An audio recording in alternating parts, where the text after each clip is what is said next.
Map one को देखेंगे फिर से। तो मैप वन कहाँ पे दिया हुआ है, ऊपर में कि नीचे में?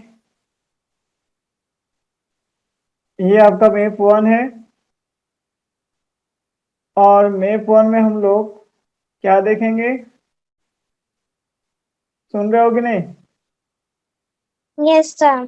मैप वन में हम लोग देखेंगे hills, mountains and seas from the natural frontiers. Frontiers यानी कि boundary of the subcontinent. हमारे जो ये उप महादेश है, इसके बाउंड्री सीमा रेखा को देखेंगे।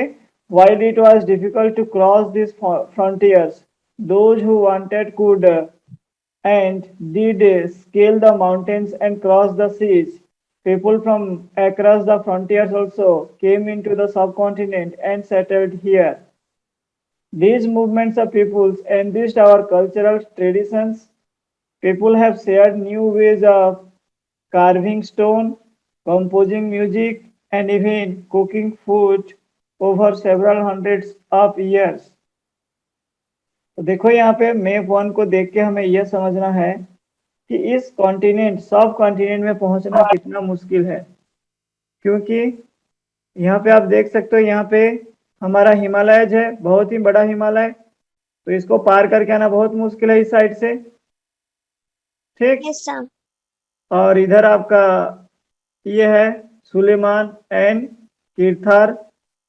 ये पाकिस्तान साइड दिख रहा है, हमारा तो यहाँ से है इंडिया, ये वाला बॉर्डर से इंडिया है ये वाला। Yes sir. So it is very difficult to come across these frontiers. फिर भी लोग इसको पार करके आए और हमारे यहाँ बसे हैं। तो उनसे हमें क्या मिला, क्या फायदा मिला? हमको उनके जो कल्चरल ट्रेडिशंस जो है ना, उनके परंपरा, उनको उनके बारे में जानने को मिला। जैसे यहाँ पे है, देखो यहाँ पे एनरिच्ड यानी कि भरपूर जानने को मिला। कल्चरल ट्रेडिशन, कल्चर यानी कि उनके संस्कृति, उनकी जो लोग क्या बोलते हैं, हमारे हिंदू कल्चर, मुसलमान कल्चर, सिख कल्चर, ईसाई कल्चर, ये सब होता है ना, उसी को कल्चरल कहा जा रहा है। ट्रेडिशन यानी कि परंपरा जो पहले से चलते आ रहा है। People have shared new ways, एक दूसरे में आदान प्रदान, शेयर्ड लेन देन, क्या किए? कार्विंग स्टोन, पत्थर की खुदाई कैसे किया जाता है, उसके करने का तरीका। कंपोजिंग म्यूजिक, संगीत को नया रूप देना, कंपोज करना। एंड इवन कुकिंग, खाना बनाने के बारे में भी उनका आइडिया शेयर्ड हुआ था। लोग एक दूसरे से शेयर किए थे। ये हंड्रेड्स ऑफ ईयर्स की बात है। ये तो अलग अलग कॉन्टिनेंट्स की बात बोल रहा है। अगर हम लोग स्टेट चेंज कर लेंगे ना, जैसे सीजी और उड़ीसा दोनों पड़ोसी हैं, फिर भी यहाँ पे हमें देखने को मिलेगा छत्तीसगढ़ में ज्यादातर लोग अलुआ चावल बोलते हैं ना हम लोग, वो खाना पसंद करते हैं। लेकिन उड़ीसा में उसना चावल जो बोलते हैं, उसको खाना पसंद करते हैं। तो ये वेरिएशन आया कि नहीं? Yes sir. तो ऐसे बहुत से शेयरिंग हुआ, सब कॉन्टिनेंट्स लोग जो पार करके आए हैं। तो ये क्लियर हो गया क्यों आए हैं, बसने के लिए आए हैं, यस सर। उनसे शेयर्ड हुआ ये यस सब सर। आइडिया। अब हमें नेम्स ऑफ द लैंड, ये जो भूखंड थे उनके नाम के बारे में जानना है। Two of the words we often use for our country are India and Bharat. हमारे इस भूखंड का नाम इंडिया और भारत है, ये तो आपको पता ही है। Yes sir. तो ये कहाँ से आया, किसने इसका नाम रखा? The word India comes from the Indus, Indus से इंडिया हुआ है। समझ में आया? इंडस क्या है? Yes name sir. Of the river. हम लोग देखे थे ना कहाँ से निकला हुआ था इंडस रिवर, बिंदी सॉरी उधर से है तीर्थर। क्या, एक मिनट हम लोग बैक करके देख लेते हैं। इंडस ये रहा, इंडस ट्राइब्यूटारीज, ये कहाँ से निकला हुआ है?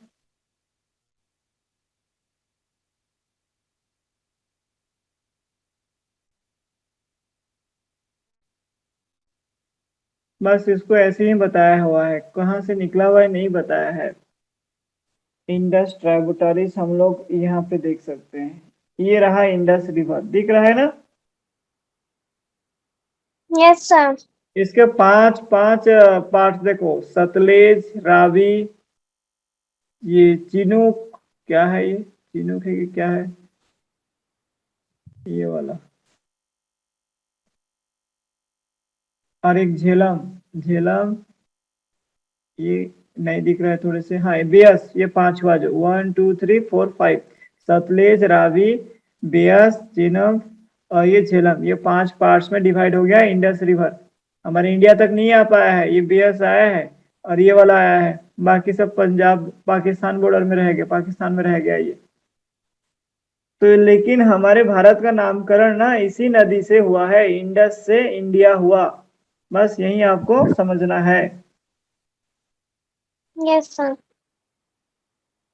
अच्छा, और एक बात देखते हैं, इंडस कॉल्ड सिंधु इन संस्कृत, इसी इंडस नदी को संस्कृत में सिंधु कहा जाता है।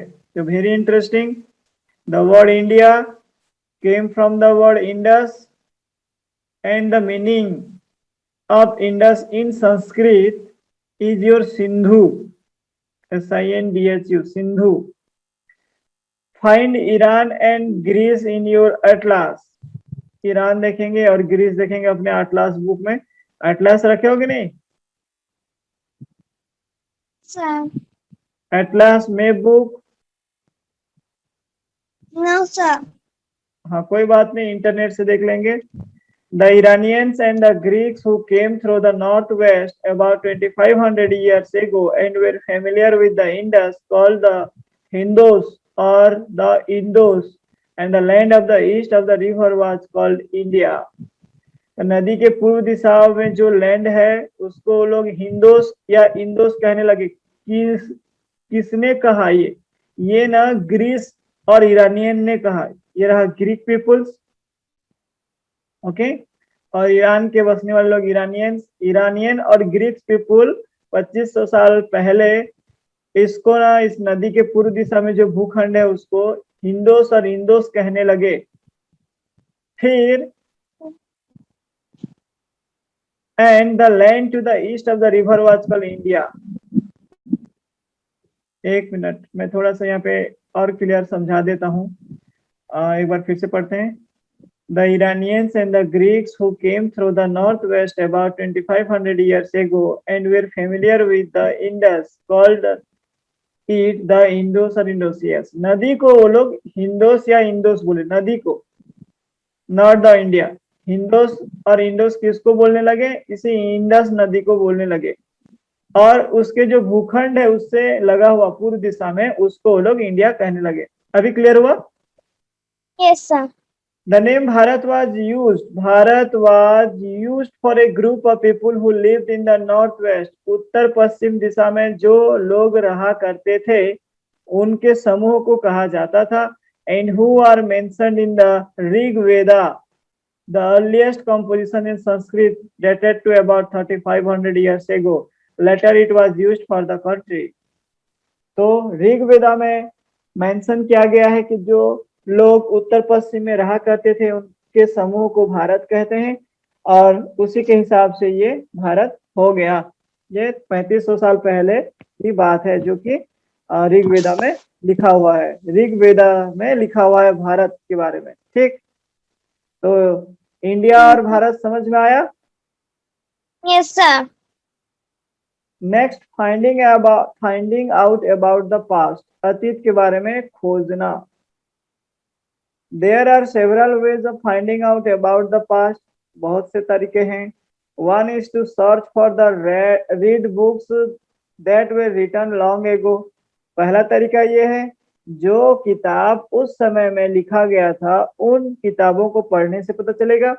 दीज आर कॉल्ड मैन्युस्क्रिप्ट, और किताब से जो हमें आइडिया मिलता है उससे हम लोग बोलेंगे मैन्युस्क्रिप्ट्स। मैन्युस्क्रिप्ट्स यानी कि पुराने जमाने की किताब, because they were written by hand. This comes from the Latin word manu, MANU, manu भी बोल सकते हो, manu meaning hand, MANU, manu means hand. तो किताब पहले लोग छपाई करने का कोई साधन नहीं था, हाथ से लिखा करते थे, तो ये हो गया आपका Yes, sir. मैन्युस्क्रिप्ट्स, स्क्रिप्ट्स यानी कि लिखावट। मेनू मीन्स हैंड, ये कौन से वर्ड है, लाटिन वर्ड है। These were usually written on palm leaf। Palm यानी कि ताड़ का पत्ता, खजूर ताड़, ताड़ ताड़ समझते हो ना, पाम। और ये दूसरा पाम है, एक और बड़ा वाला पाम, ये ताड़ का पत्ता भी नहीं है, दूसरा पाम ट्री है। और on the specially prepared bark of a tree, लकड़ी का जो छिलका टाइप का रहता है ना, पट्टा, उसको बार्क बोलते हैं। बार्क ऑफ ए ट्री, लकड़ी से खोद के लिखते थे। As the birch which grows in the Himalaya.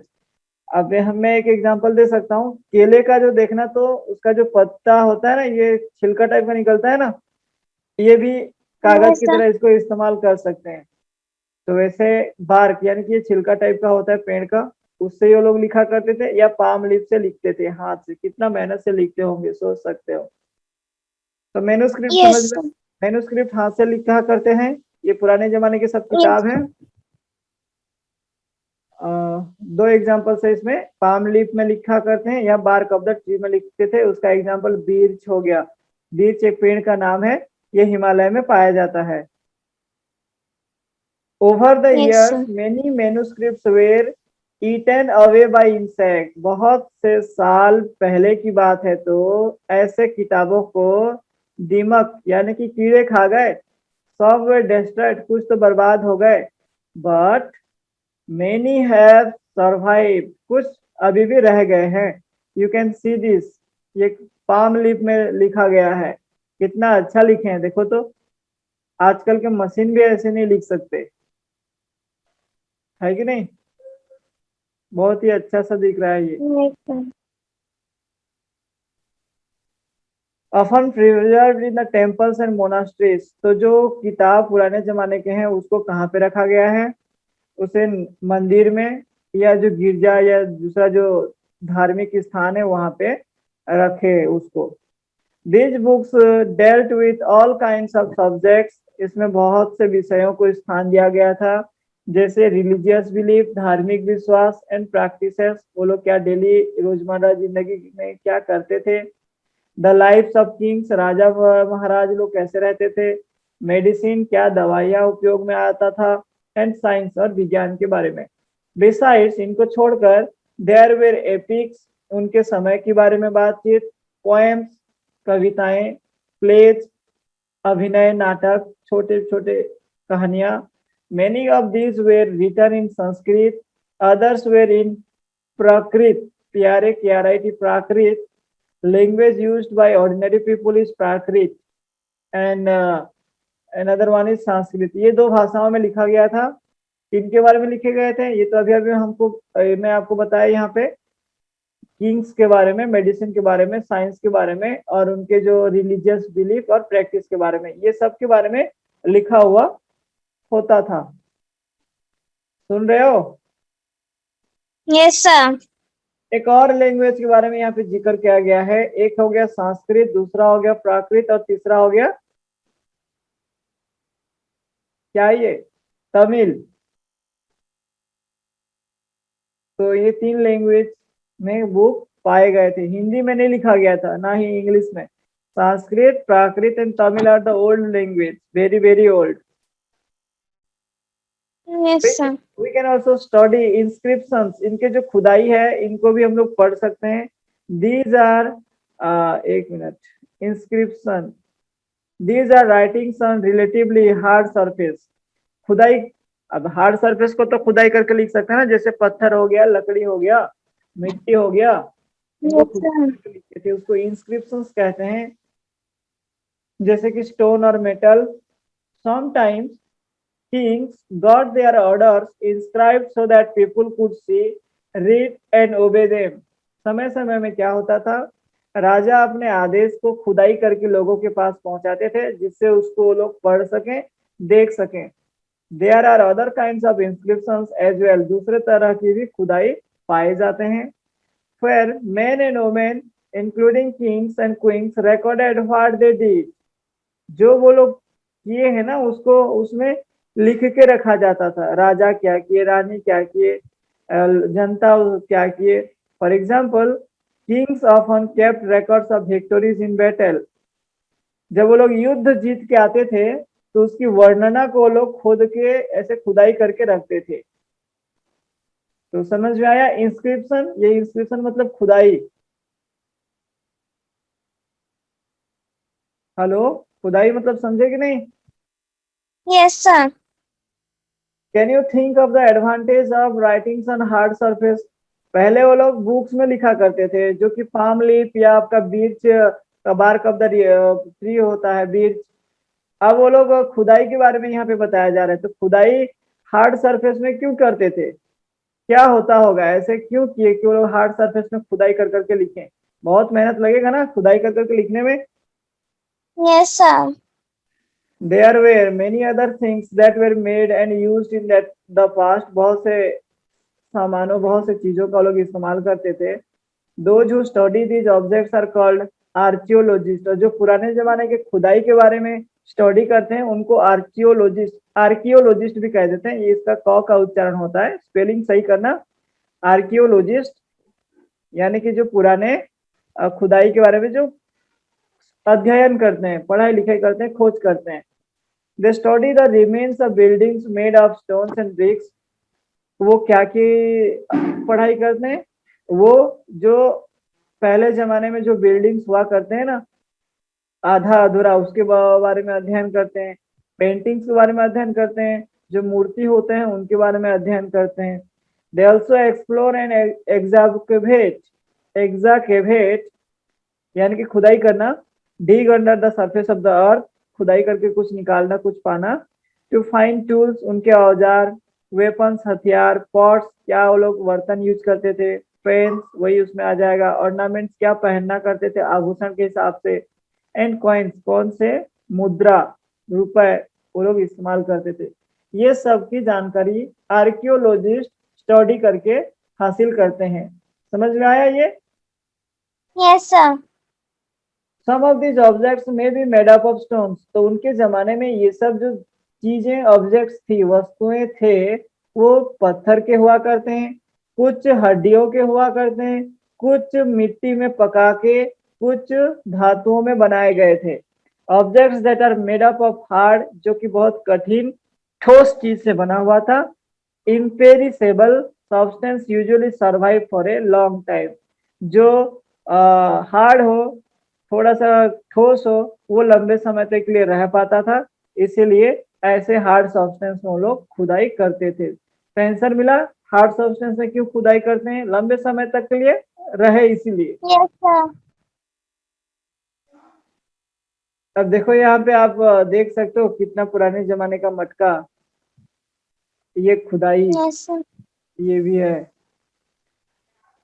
Archaeologist also look for bones, हड्डियों को भी देखते हैं, ऑफ एनिमल्स, जानवरों के हड्डियां, पक्षियों का, मछलियों का। To find out what people ate in the past, पिछले जमाने में वो लोग क्या खाया करते थे, इसको जानने के लिए ये सब के बारे में वो लोग स्टडी करते थे।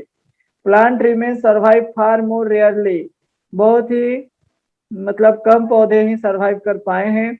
इफ सीड्स ऑफ ग्रेन और pieces of wood have been burn, क्योंकि जो दाना वो लोग यूज किए थे अनाज का, और जो लकड़ी वो लोग यूज किए थे उसको जलाने के लिए जो उपयोग करते थे, उसको भी ये लोग स्टडी करते थे, जो कि बहुत कम सरवाइव किया है। पहले जमाने का दाना नहीं है ना, पहले जमाने का पेड़ पौधे भी नहीं है। They survive in a Yes, sir. Charred form, charred form. Do you think cloth is found frequently by archaeologist? क्या आर्कियोलॉजिस्ट लोग कपड़ा भी पाए थे? क्या कपड़ा वो लोग पहनते थे कि नहीं? जो ज्यादातर कपड़ा पाए जाते थे कि नहीं? Frequently, maximum.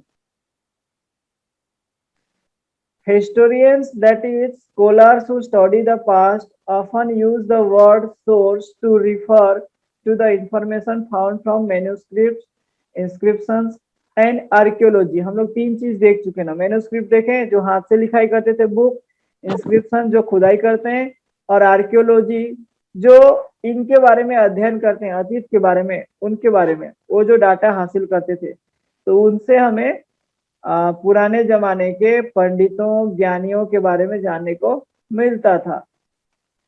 Once source are found, जब उन्हें किसी स्रोत का पता चलता था, तब क्या करते थे? Learning about the past becomes an adventure, उनके लिए एक यात्रा हो जाता था अतीत के बारे में जानने का।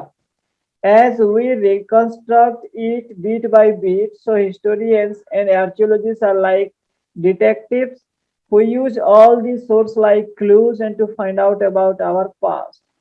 डिटेक्टिव की तरह उन्हें काम करना पड़ता है, हर एक ऑब्जेक्ट, हर एक प्रूफ, हर एक क्लू को लोग यूज करते हैं अपने स्टडी के लिए। फिर हम लोग उसको रिकंस्ट्रक्ट यानी कि पुनः निर्माण में उसको उपयोग करते हैं। जैसे कोणार्क मंदिर अभी भी आधा अधूरा है, उसको पूरा नहीं कर पाए, उस समय का स्किल अलग है। पुरी का जो मेन जगन्नाथ Yes, मंदिर sir. है वो गिरने वाला था, उसको बचा के रखने के लिए उसको पुनः निर्माण करने की जरूरत है। तो उसी बात को कहा गया है, स्टडी करके पता चला कि वो लोग क्या क्या इस्तेमाल करते थे मंदिर बनाने के लिए। ऐसे बहुत से सारे, तो इसमें कुछ है। वंस अगर Yes, उनको sir. सोर्स मिलता था तो उसमें वो लोग लग जाते थे स्टडी करने में। और वो स्टडी करना डिटेक्टिव के काम करने के साथ बराबर है। हर एक चीज को बारीकी से देखना, हर एक चीज को समझना, फिर उससे कैलकुलेट करना है क्या किए होंगे क्या नहीं किए होंगे। तो वेरी एडवेंचरस है कि नहीं? Yes, sir. समझ में आया जितना पढ़े? Yes, sir. देखो, वन पास्ट और मेनी, हमारा एक अतीत या बहुत से ऐसे अतीत हैं?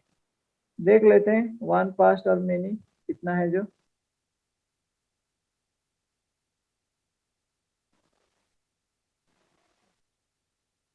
हो जाएगा देखो।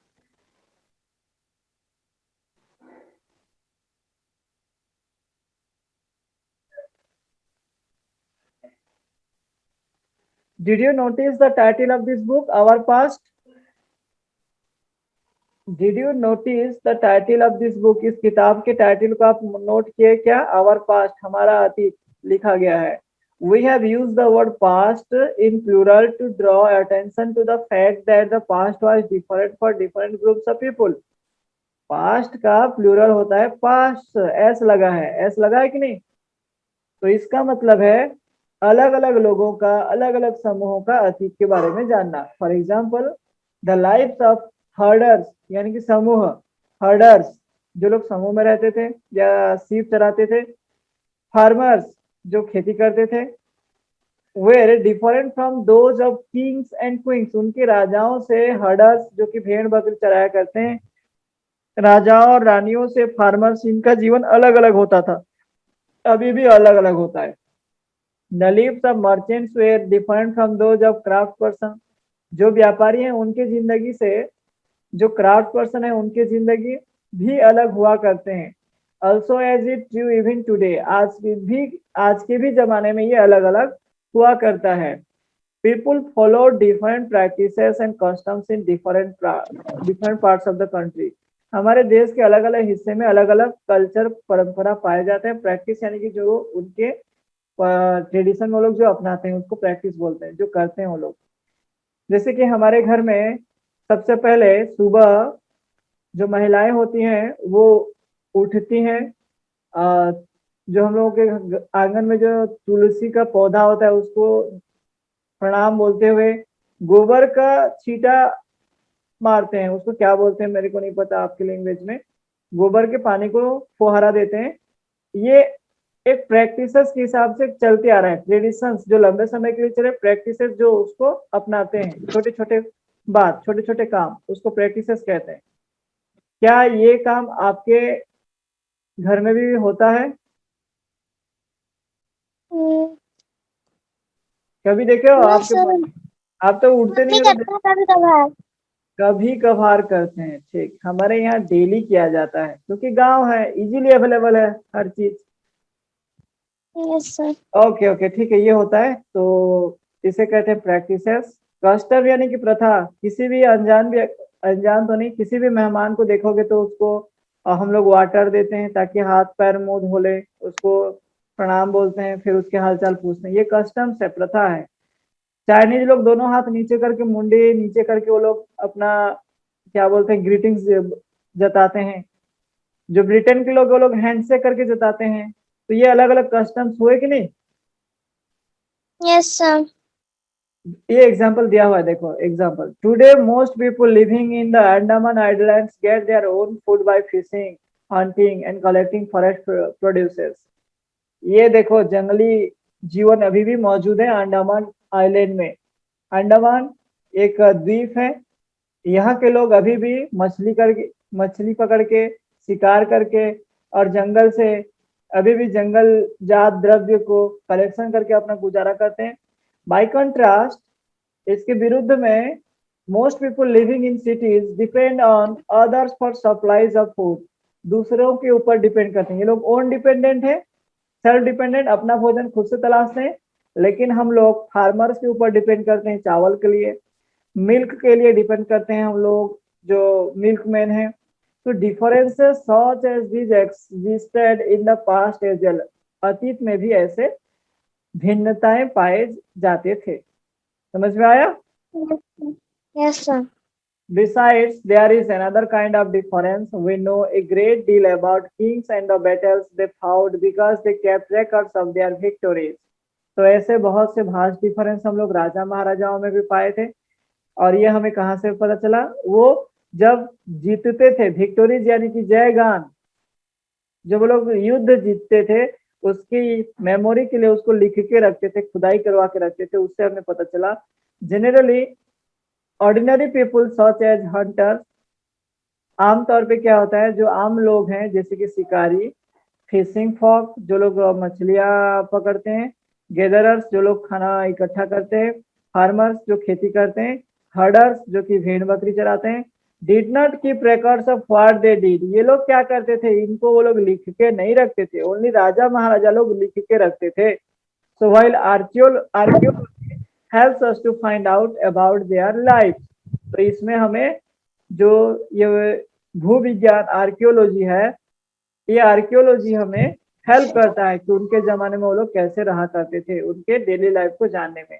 There is much that remains unknown. अभी भी ऐसे बहुत सी अनजानी अनसुनी बात है जिन्हें आर्कियोलॉजिस्ट लोग ढूंढने में लग गए हैं, पता कर रहे हैं। समझ Yes, में sir. आया? ठीक है, देखते हैं यहाँ पे next. What do dates mean? Dates का मतलब क्या है? आज कौन सा डेट है? 26, sir. यस, तो ये डेट का मतलब क्या होता है देखेंगे यहाँ पे। What do dates mean? If somebody asks you the date, you will probably mention the day, month and year. जैसे अभी आप आंसर दिए 2000 and something, इस तरह। These years are counted from the date generally assigned to the birth of Jesus Christ.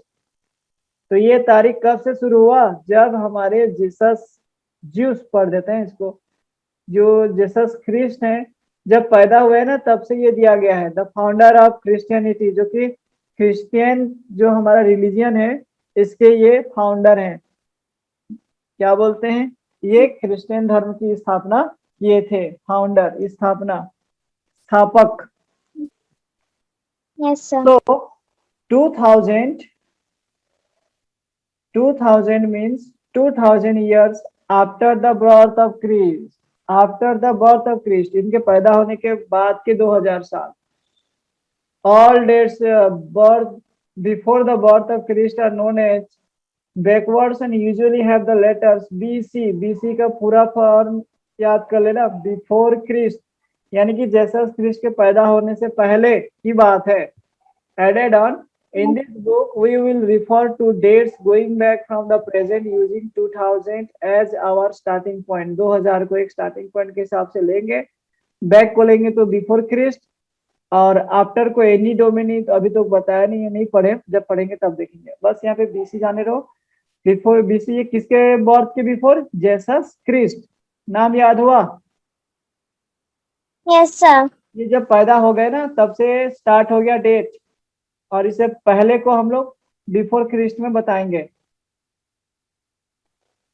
Letters sir. With dates, क्या letter use किया जाता है? BC, we have seen stands for before Christ. अभी देखे और जैसे मैंने अभी एडी का बताया, एडी बिफोर डेट्स नहीं लगाते, तारीख के बिफोर तारीख में लगाते हैं। AD 2000, AD 2005, BC 645।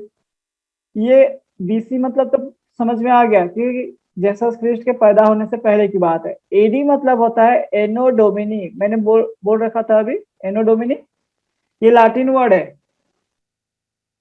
इसका अर्थ सर होता है in the year of the Lord, यानी कि भगवान, यानी कि ख्रिस्ट जो थे ना उनके समय की बात है ये, एनो डोमिनी एडी। Yes sir. तब ये थे, अलाइव थे, तो लाटिन वर्ड है। और एनो डोमिनी का अर्थ होता है in the year of the Lord. So 2012 can also be written as AD 2012, क्योंकि शुरुआत 2000 से हुआ है, तो 2012 यस में sir. In the year of the Lord कहा जा रहा है, तो एडी 2012 लिखेंगे। Sometimes C is use instead of AD, कभी कभी सी भी यूज करते हैं एडी के जगह में, तो वो हो गया आपका BCE instead of BC. AD के जगह में सिर्फ सी, और बीसी के जगह में बीसीई। समझ में आया कि नहीं, ये यूज करते हैं। The letter C stand for common era, common era, era यानी कि युग, और बीसी मतलब होता है बिफोर कॉमन एरा। ये एक पॉइंट हो गया। जीसस क्रिस्ट के जो समय था ना, इनको हम लोग एडी में जाने, और पहले का जो समय था उसको बीसी में जाने। दूसरे वर्ड में बीसी, बीसी को बीसीई बिफोर कॉमन एरा, और ये क्या था, बिफोर क्रिस्ट था। और एडी को सीई कॉमन एरा ऐसे कहने लगे। बस ये टाइम नोटिंग है, डेट नोटिंग, समझ में आया। बीच यस में सर। बीच में जीसस क्रिस्ट का ये बर्थ है। We use these terms because the Christian era is now used in most countries of the world. In India, we began using this form of dating from about 200 years ago. 200 साल पहले से हम लोग इसको use करते आ रहे हैं। And sometimes the letter BP means before present. BP का भी समझेंगे, BP का मतलब होता है before present, आज से पहले की बात, before present। प्रेजेंट यानी कि आज, वर्तमान, बिफोर यानी कि पहले, आज से पहले की बात, यानी कि ये पास्ट है। Find two dates mention on page number 3, which set of letters would you use for them. Page number 3 में दिया हुआ है डेट्स, और कौन कौन सा लेटर उसमें यूज किया गया है देखेंगे। ये पेज नंबर कितना है, 8 है क्या? पेज नंबर 3 में ढूंढो बोल रहा है। Yes sir. बाकी कुछ जानने के बारे में, elsewhere, it is also important to only know, सिर्फ जानने के लिए है ये। पढ़ लेते हैं, समझ लेते हैं, जान लेते हैं। देखो यहाँ पे, we have seen that inscriptions are inscribed on hard surface. हमने देखा जितने भी खुदाई खोदे गए हैं, इंस्क्राइब किए गए हैं, आमतौर पे हार्ड सरफेस पे किए हैं ताकि वो लंबे समय के लिए रहे। Many of these where inscribed several hundreds of years ago, बहुत से साल पहले की खुदाई है। All inscriptions contain both script, लिखाई और भाषा, खुदाई और भाषा दोनों को कंटेन करते हैं ये। Languages which were used as well as scripts have changed over time. समय समय पे ये बदलते गया है इनके लैंग्वेज और उनका लिखावट। स्क्रिप्ट यानी कि लिखावट, जिसमें हम लोग लिखते हैं, जैसे कि हिंदी भाषा के लिए हिंदी में क ख अलग अलग है कि नहीं, ये हिंदी का स्क्रिप्ट है, ये ओडिया का स्क्रिप्ट यस है। सर। आपको ओडिया लिखना आता है? No sir. ये इंग्लिश का स्क्रिप्ट है। संस्कृत का कोई स्पेशल नहीं है, उसको हिंदी में लिखा जाता है। तो संस्कृत का लैंग्वेज संस्कृत है, बट स्क्रिप्ट हिंदी देवनागरी लिपि बोलते हैं इसको। Yes sir. तो how do scholars understand what was inscribe, तो क्या लिखा गया है इसको कैसे समझ पाएंगे, ये तो हमारी भाषा में नहीं है ना, और ये समय समय यस पे सर। बदलते गया है, तो पंडित लोग इसको कैसे समझते थे। This can be done through a process known as decipherment. Decipherment ये एक प्रोसेस है, इससे उनको समझ में आता था। देखो यहाँ पे, this is P, this is T, this is O, this is L, this is M, this is I, this is S। तो ये कुछ लिखा हुआ है, पता नहीं क्या लिखा हुआ है जो। अब देखो यहाँ पे ये के, ये एल, ये आई, ये ओ, ये पी, ये ए, ये डी, टी होगा, ये ए, पता नहीं क्या क्या है जो। अब मेरे को डेसिफरेंट नहीं आता है ना, तो मैं कैसे समझूंगा ये क्या है। बस कोशिश कर सकते हैं, हर एक के लिए एक एक है तो समझ जाएंगे ये इसके लिए है कि नहीं। Yes, sir. One of the most famous stories of decipherment comes from Egypt. Egypt से ऐसे ही एक कहानी आया हुआ है डेसिफरेंट को लेके। डेसिफरमेंट, a country in North Africa where there were kings and queens about 5000 years ago। 5000 साल पहले की बात है। नॉर्थ अफ्रीका के बारे में है, जहाँ पे राजा और रानी के बारे में लिखा गया है। Rosetta is a town on the north coast of Egypt. Egypt के नॉर्थ, उत्तरी खाड़ी में एक टाउन था, उसका नाम था Rosetta. And here an inscribed stone was found. वहां पे खुदा गया एक पत्थर पाया गया, which contain inscriptions in 3 different languages. Inscript 3 भाषाओं में खोदा गया है, उसका लिखावट देखने को मिला है। ग्रीक भाषा और 2 इजिप्टियन भाषा में लिखा गया है। Scholars who could read Greek figures out that the names of the kings and queens were enclosed in the little frame। जो पंडित इसको पढ़ पाए हैं उसमें बताया गया है कि इसमें राजा और रानियों का बारे में उल्लेख किया गया है, जिसे हम लोग कहते हैं कार्टियोच, और कार्टोच भी बोल सकते हैं, cartouche, cartouche. They then place the Greek and Egyptian sign side by side. इनके संकेत को जो लिखा गया है, एक ग्रीक है और 2 अदर फॉर्म ऑफ इजिप्टियन है। इनके संकेत साइंस यानी कि संकेत को अलग अलग किनारे में रखते गए। And identified the sounds for which the Egyptian letters stood. और कौन से शब्द के लिए कौन सा आवाज निकालते हैं उसको निकालते गए। As you can see a lion stood for L. तो देखो यहाँ पे आप देख सकते हो लायन के लिए क्या लिखे हैं वो लोग, एल लिखे हैं ना यहाँ पे। Yes, sir. ऐसा उनका तरीका है। And A bird for a. Bird को ए से पता है। अब देखो ये बर्ड्स को ए के लिए डिनोट कर रहे हैं, यहाँ पे भी एक बर्ड्स है तो ए के लिए डिनोट कर रहे हैं। और क्या है, once they knew what the letter stood for they could read other inscription as well। एक बार इसको लोग समझ जाएंगे तो बाकी को भी समझ सकते हैं, क्योंकि ये तो बता दिया गया है ना, इजिप्टियन लैंग्वेज और Yes, आपका sir. ग्रीक लैंग्वेज का ये है, 3 भाषा में। अब कल्पना करते हैं, imagine you have to interview an archaeologist. कोई ऐतिहासिक जो ऐतिहासिक खोज करते हैं वैसे व्यक्तियों का आप इंटरव्यू लोगे, पूछोगे उनको। Prepare a list of 5 question. 5 सवाल ऐसे तैयार करो जो उनके बारे में आप जानना चाहते हो, इतिहास के बारे में। तो ये खुद के लिए करना है। अगर आप इच्छुक हो तो आप 5 क्वेश्चन लिख लेना, हम आपको मदद करेंगे। किसी आर्कियोलॉजिस्ट है मीट करवाएंगे, फिर उनसे पूछ लेना, उसका इंटरव्यू ले लेना। क्वेश्चन आंसर किया हो कि नहीं? Yes, sir. मेज द Sir, कर ली हो। गुड। तो अभी जो पढ़ाया समझाया वो समझे कि नहीं? Yes, sir.